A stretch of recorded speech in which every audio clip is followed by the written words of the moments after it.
E naquele mesmo tempo estavam presentes ali alguns que lhe falavam dos galileus, cujo sangue Pilatos misturara com os seus sacrifícios. E respondendo Yahushua disse-lhes: Cuidais vós que esses galileus foram mais pecadores do que todos os galileus, por terem padecido tais coisas? Não, vos digo antes, se não vos arrependerdes, todos de igual modo perecereis. Para Deus não existe pecadinho e pecadão. Pecado é pecado, e todos os pecados levam à condenação. Então muitas pessoas acabaram ficando para a tribulação por coisas pequenas. E muitos vão dizer: Nossa, eu fiquei para a tribulação só por causa disso? Não, você ficou para a tribulação porque você trocou Deus por essa coisa pequena. Olha o tamanho da sua insensatez.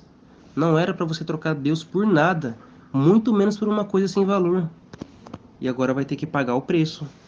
E aqueles 18 sobre os quais caiu a torre de Siloé os matou, cuidais que foram mais culpados do que todos quantos homens habitam em Jerusalém?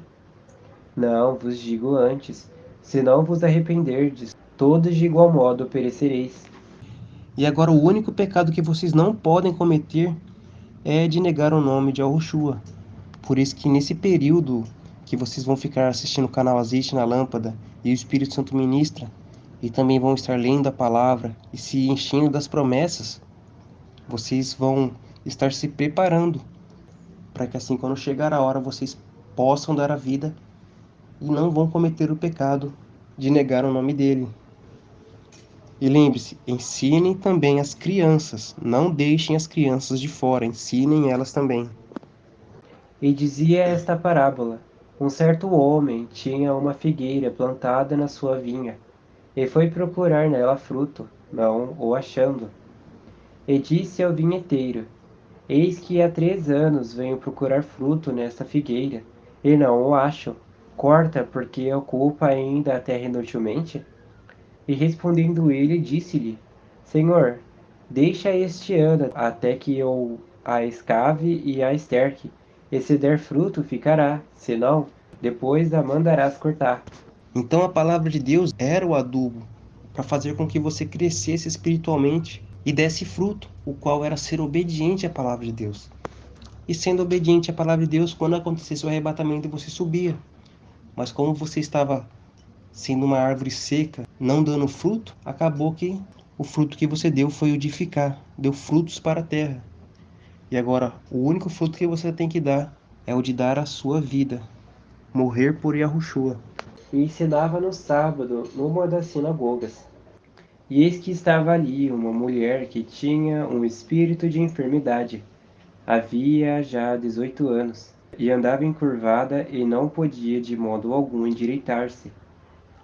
E vendo Yahushua, chamou-o a si e disse-lhe: Mulher, estás livre da tua enfermidade. E pôs as mãos sobre ela, e logo se endireitou e glorificava a Deus. Então, tomando a palavra, o príncipe da sinagoga, indignado porque Yahushua curava no sábado, disse à multidão: 6 dias há em que é mister trabalhar.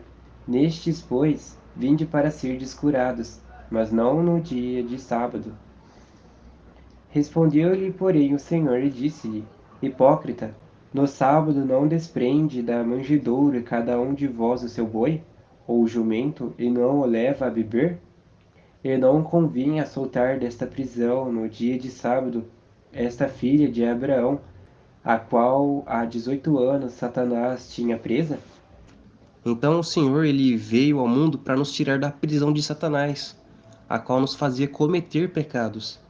E pelo sangue dele, que é o entendimento, nos dava livramento de tudo em relação ao pecado, porque ele nos ensinava o caminho correto, nos ensinava a vivermos como ele viveu, andando em espírito, vivendo em espírito, sendo obedientes a Deus em tudo, tendo uma comunhão total com o Pai, agradando-lhe em tudo, assim como Yahushua o agradou em tudo. E assim estaríamos preparados para subir no arrebatamento. E aqueles que subiram estavam prontos.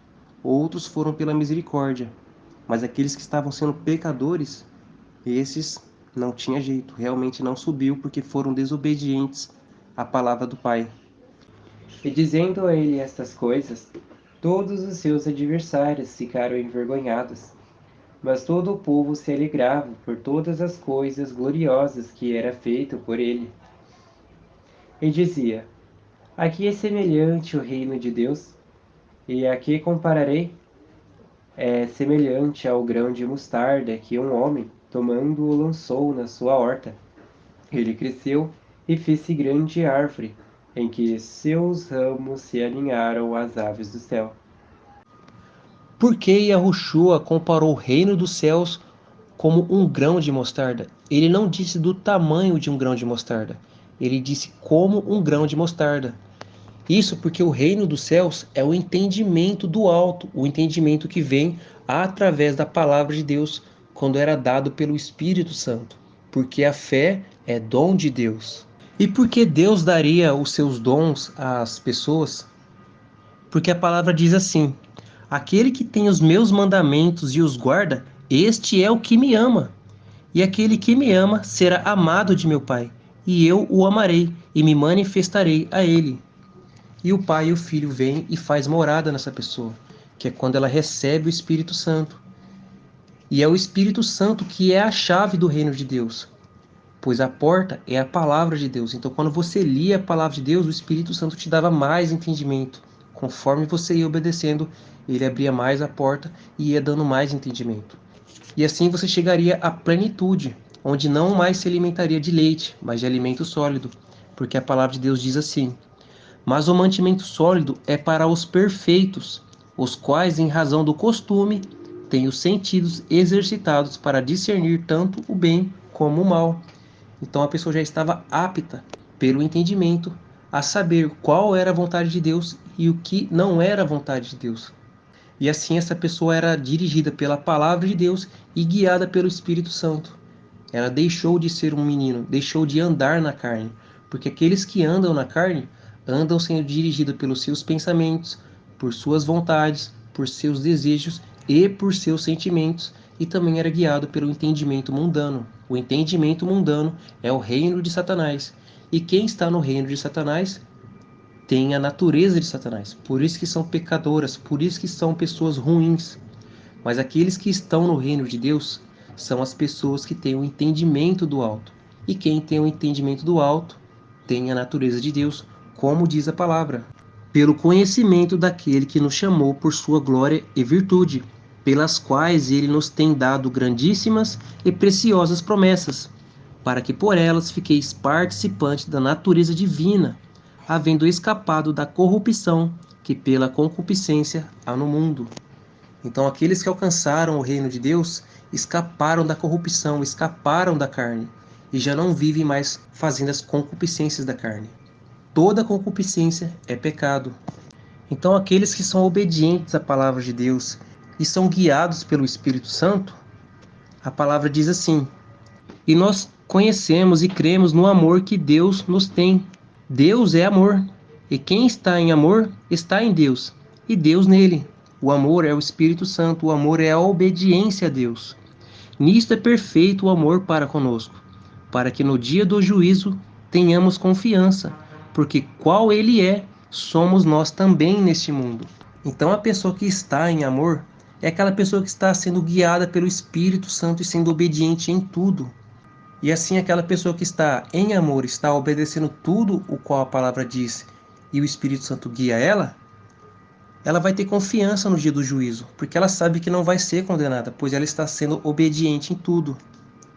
Porque aquele que obedece a Deus em tudo, quem vai condenar ele, quem vai acusar ele, é Deus que nos justifica.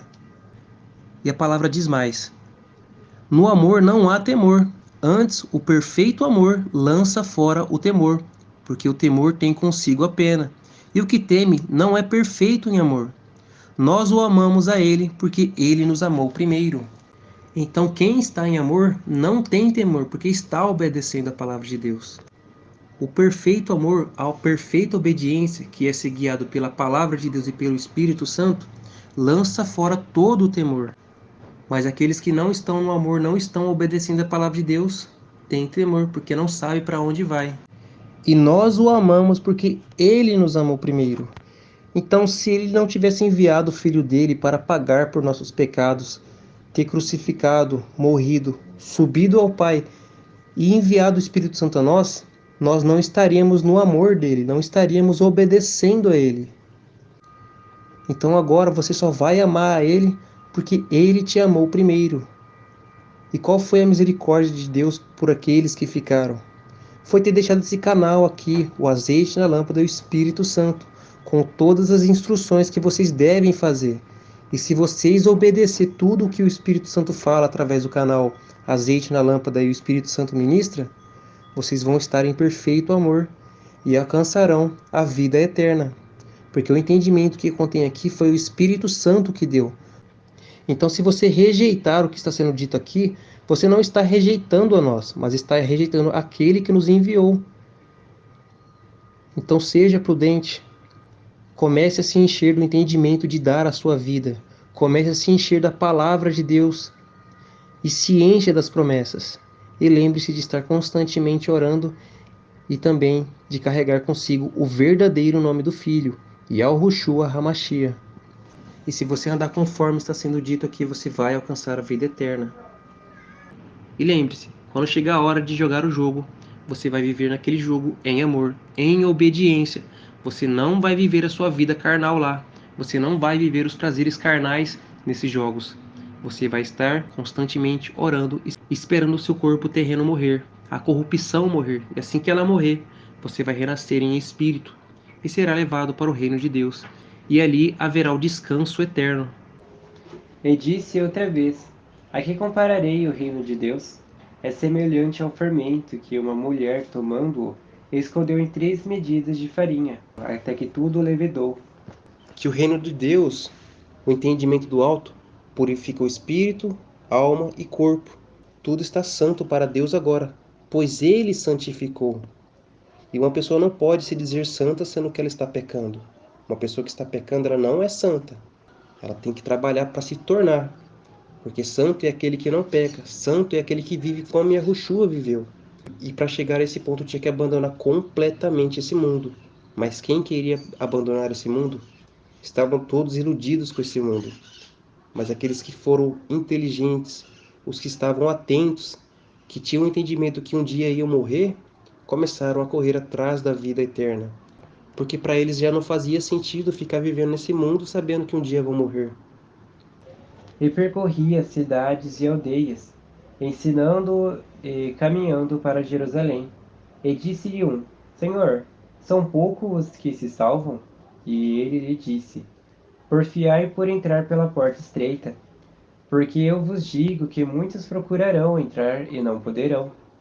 Quando o pai de família se levantar e cerrar a porta, e começar de fora a bater a porta, dizendo: Senhor, Senhor, abra-nos! Mas respondendo ele vos disser: Não sei de onde vós sois. Então começareis a dizer: Temos comido e bebido na sua presença, e tu tens ensinado nas nossas ruas. E ele dirá: Digo-vos que não sei de onde vós sois. Apartai-vos de mim, vós todos que praticai a iniquidade. Ali haverá choro e ranger de dentes, quando virdes Abraão, Isaque, Jacó e todos os profetas no reino de Deus, e vós lançados fora. Virão do Oriente, do Ocidente, do Norte e do Sul, assentar-se-ão à mesa no reino de Deus. E eis que derradeiros que há serão os primeiros, e primeiros há que serão os derradeiros. Então o que isso sucede? Ainda que a pessoa esteja ouvindo a palavra de Deus, ainda que ele esteja fazendo um monte de coisa, se ela não estiver obedecendo, não vai adiantar nada. Tem que obedecer para ser salvo. Deus não vai querer desobediente no reino dele. Ele quer os obedientes, os fiéis. Por isso que não é só para ficar ouvindo, é para estar obedecendo tudo. E só obedecia tudo quem ouvia com a intenção de ser salvo. Naquele mesmo dia chegaram os fariseus, dizendo-lhe: Sai e retira-te daqui, porque Herodes quer matar-te. E disse-lhes: Ide e dizei àquela raposa: Eis que eu expulso demônios e efetuo curas. Hoje e amanhã, e no terceiro dia sou consumado. Importa, porém, caminhar hoje, amanhã e no dia seguinte, para que não suceda que morra um profeta fora de Jerusalém. Jerusalém, Jerusalém, que mata os profetas e apedreja os que te são enviados. Quantas vezes quis eu ajuntar os teus filhos como a galinha ou os seus pintinhos debaixo de suas asas, mas não quisestes? Eis que a vossa casa se vos deixará deserta, e em verdade vos digo que não me vereis até que venha o tempo em que digais: Bendito aquele que vem em nome do Senhor.